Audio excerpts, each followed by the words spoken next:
پھر جائے گا تو خدا کا کچھ نقصان نہیں کر سکے گا، اور خدا شکر گزاروں کو بڑا ثواب دے گا۔ اور کسی شخص میں طاقت نہیں کہ خدا کے حکم کے بغیر مر جائے، اس نے موت کا وقت مقرر کر کے لکھ رکھا ہے، اور جو شخص دنیا میں اپنے اعمال کا بدلہ چاہے اس کو ہم یہیں بدلہ دے دیں گے، اور جو آخرت میں طالب ثواب ہو اس کو وہاں اجر عطا کریں گے، اور ہم شکر گزاروں کو عنقریب بہت اچھا صلہ دیں گے۔ اور بہت سے نبی ہوئے ہیں جن کے ساتھ ہو کر اکثر اہل اللہ خدا کے دشمنوں سے لڑے ہیں، تو جو مصیبتیں ان پر راہ خدا میں واقع ہوئیں ان کے سبب انہوں نے نہ تو ہمت ہاری اور نہ بزدلی کی، نہ کافروں سے دبے، اور خدا استقلال رکھنے والوں کو دوست رکھتا ہے۔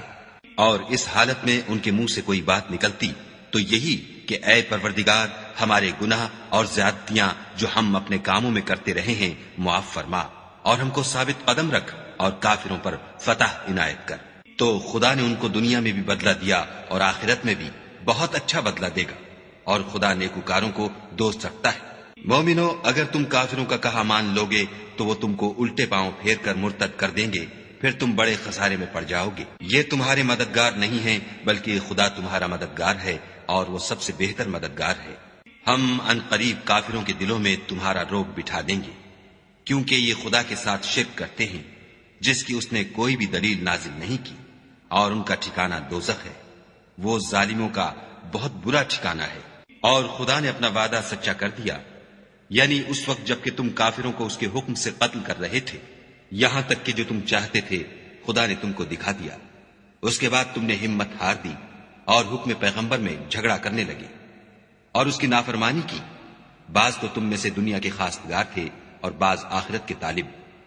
اس وقت خدا نے تم کو ان کے مقابلے سے پھیر کر بھگا دیا تاکہ تمہاری آزمائش کرے، اور اس نے تمہارا قصور معاف کر دیا،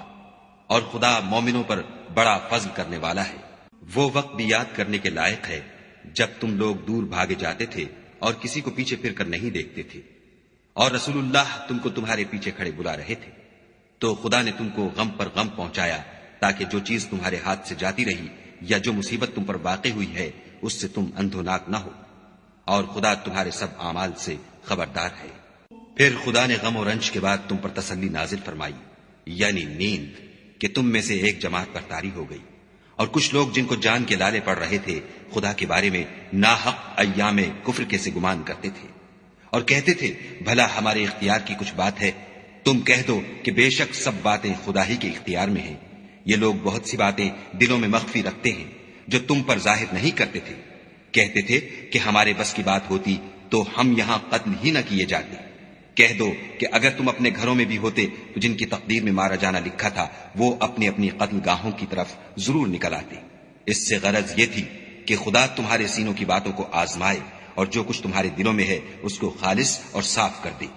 اور خدا دلوں کی باتوں سے خوب واقف ہے۔ جو لوگ تم میں سے احد کے دن جبکہ مومنوں اور کافروں کی دو جماعتیں ایک دوسرے سے گت گئیں جنگ سے بھاگ گئے تو ان کے بعض افعال کے سبب شیطان نے ان کو پھسلا دیا، مگر خدا نے ان کا قصور معاف کر دیا۔ بے شک خدا بخشنے والا اور بردبار ہے۔ مومنوں، ان لوگوں جیسے نہ ہونا جو کفر کرتے ہیں، اور ان کے مسلمان بھائی جب خدا کی راہ میں سفر کریں اور مر جائیں یا جہاد کو نکلیں اور مارے جائیں تو ان کی نسبت کہتے ہیں کہ اگر وہ ہمارے پاس رہتے تو نہ مرتے اور نہ مارے جاتے۔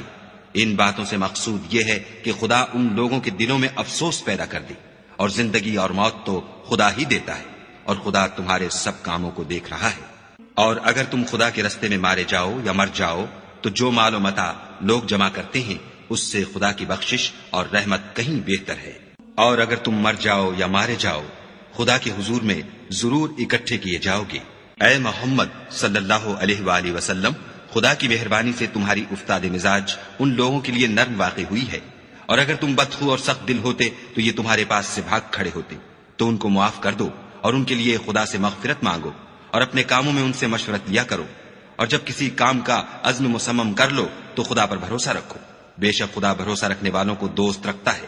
اگر خدا تمہارا مددگار ہے تو تم پر کوئی غالب نہیں آ سکتا، اور اگر وہ تمہیں چھوڑ دے تو پھر کون ہے کہ تمہاری مدد کرے؟ اور مومنوں کو چاہیے کہ خدا ہی پر بھروسہ رکھیں، اور کبھی نہیں ہو سکتا کہ پیغمبر خدا خیانت کریں،